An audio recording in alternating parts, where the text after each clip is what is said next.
Afternoon and welcome to the January 23rd meeting of the Glendale Housing Authority. May we have roll call, please? Authority Member Agajanian. Garbetian. Here. Najarian. Here. Parazian. Here. Sinanian. Here. Chair Devine. Here. Next item. The agenda for the January 23rd, 2018 regular meeting of the Glendale Housing Authority was posted on Friday, January the 19th, 2018 on the bulletin board outside City Hall. And the next item? 4 would be approval of minutes. 4A would be minutes of the regular Housing Authority meeting of January 16th, 2018. You? I'll move for A. Okay, have a second? Okay, hearing no objections, minutes will stand approved as submitted. What's next, please? 5 would be oral communications. There are no cards submitted. Thank you. And next item? 7 would be authority member and staff comments. Okay. Any comments, questions? No. Okay. I have I'd like to ask Mr. Zovak to come forward. Authority member Sinanian, council member, asked a couple of questions last week, and we thought perhaps this week we could get some of the answers to those of you that are watching. The first one was about whether the city is in violation of any statutes if they force a landlord to provide Section 8 housing, and the answer to that is yes, it is illegal, and we can't really ask them or force them to do that, correct? No, actually, No. I apologize. I think the question that we were asked was whether or not it's a violation of any state law to reject, for a landlord to reject a Section 810. The answer to that is no. I think subsequently we also addressed that some cities are looking at whether to impose an ordinance prohibiting landlords from discriminating against Section 810, and I think our answer to that was that we don't think so, but it is being litigated on a preemption basis in state court at the moment. Okay, thank you. And then the second question was concerning the rent limit for one-bedroom unit for Section 8 program participants, and Mr. Zovak's going to give us a very brief answer to that question. Yes, Madam Chair, members of the authority, I provided you over the weekend a memo that kind of outlines, provides the answer to that question. It's not easy to answer.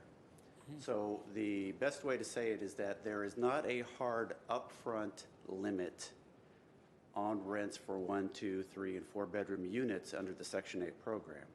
What you do is it's a complicated formula mandated by HUD in which you plug in a number of variables related to household income, number of people in the household, what size unit they qualify for, what type of utilities they will be paying for in that unit, and all units are different, what their income is, and then what is our payment standard? What is the maximum we will pay for 1, 2, 3, and 4 bedrooms? And then once you plug those variables into the HUD formula, then it spits out to you, under these conditions, this is the maximum one-bedroom rent limit this household can afford. The one-bedroom rent limit this household could afford can be very different from the next household because of some of these variables might change. So unfortunately, it's not an easy answer to question to answer. So I attempted in that memo to provide you with all the variables. And we did, one of the most important variables in that formula is the Housing Authority's payment standard. And that is something over the last 2 years we have been adjusting in larger increments that we've ever adjusted for in the past, in particular on the 1-bedrooms and 2-bedroom units, to allow households to be able to afford more expensive units ongoing. And so our payment standards were recently increased effective January 1st. And consequently, as a result of that, what happens is that your program costs go up. of course. And if your program costs go up, less number of people you can serve. So it's a very delicate balancing act. Right, because the amount of money that we're receiving from the federal government isn't increasing. Right. So as our individual payments go up, the number of folks that we're servicing has to go down, unfortunately. Correct. And then on top of that, you have a decreasing budget annually from HUD, so the effect is even greater. I think in that memo I outlined to you that with the payment standard changes we made effective January 1st, after a full first-year roll-in, we expected an increase in cost by about $2 million. And we're hoping HUD picks that up. They did last year. We hope they do again this year. But that's sort of a by case kind of an approach, right? I mean, it's not their budget. You're saying is decreasing. We end up doing what we need to do for our residents, and then ask them to make us whole. Last year they did. There's no guarantee that they'll do so this year. Correct. So So you need a a lot way of uncertainty for us. Correct. Correct. But we do have a reserve that we can kind of reach into to temporarily. Yes, we do. subsidize. And that was the only, that reserve was the only reason we felt comfortable making that payment standard changes, knowing that HUD could pick it up, and if not, at least all or a portion of, we'd be able to pick up the difference, because it's very limited to your use for that. And it's intended for situations like this. Great.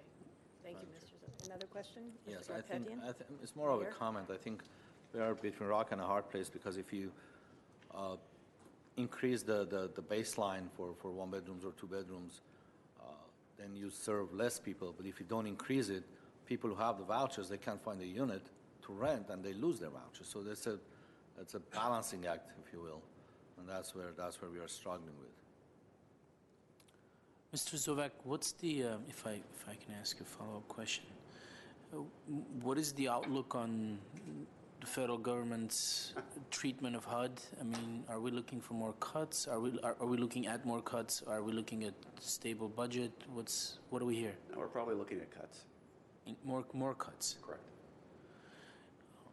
So this, every year, all of us council members and also in our roles as housing authority members, we engage in lobbying of whether it's state authorities, federal authorities, and in the past years, I've participated in the Access DC trip that the BISFED and the Chamber of Commerce and various municipalities in the LA area or participate in, go to Washington DC and use that as an opportunity to lobby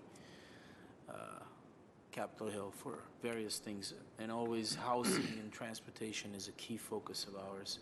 And this year will be the same. I think we need to keep pressing and keep pressuring, and each one of us use our levers and our positions on various JPAs or whatever capacity we can present ourselves in to minimize the damage that's being done by decreasing budgets for the HUD, because again, thousands of people rely on this, and these are people who, a lot of them are actually elderly.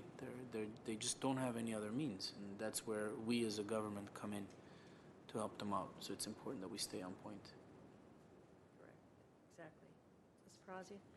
And I need to thank the Housing Authority, because the very next day I got a call from the Housing Authority saying that my payment standard got higher. Okay, that was good Yeah. news. And were you able to find? No, actually we got cheaper. Oh, Yeah, Good, okay. So, congratulations. yes, thank you. So it is working, and it is working well. And of course, we will all try to work very hard to get more funding for housing for our community. Thank you, Mr. Zovak. I wanted to let everybody know that the Los Angeles County Assessor's Office has issued an important press release for homeowners in Los Angeles County. And you can see the flyer up on the screen in a second. In an effort to promote property tax savings and raise awareness about ways in which homeowners can save an annual tax on their annual tax bills, the Assessor's Office and Board of Supervisors have declared January as Homeowners Exemption Awareness Month. This exemption reduces a property's taxable assessed value by $7,000, provided that the property is the owner's principal place of residence as of January the 1st. The result is a $70 savings on your annual tax bill. Homeowners need only apply once in order to receive these savings each and every year. Savings continue until a change, such as a sale, is recorded. To file for the exemption, homeowners must complete an exemption claim form. The exemption is available all year. However, the full exemption can be obtained if the filing is made by 5 p.m. February 15th. After that, the exemption is prorated down to the full $70, from the full $70. And although not applicable to Glendale at this time, if you know anyone, the county is also offering property tax disaster relief programs for properties that sustained damage during the recent wildfires or the flooding. So if you're interested in these programs, you can contact the assessor's office. The number is on the screen, 213-974-3211, or visit myglendalecitynews.org. We also have the forms and the press release in the back of the chambers and at Management Services if you would like to pick up a copy. So I hope some of you will take advantage of this, this program during Homeowners Exemption Awareness Month. Thank you. And with that, what is next, please? Adjournment? Motion? Second. We are adjourned at 3:13. Okay, welcome everybody to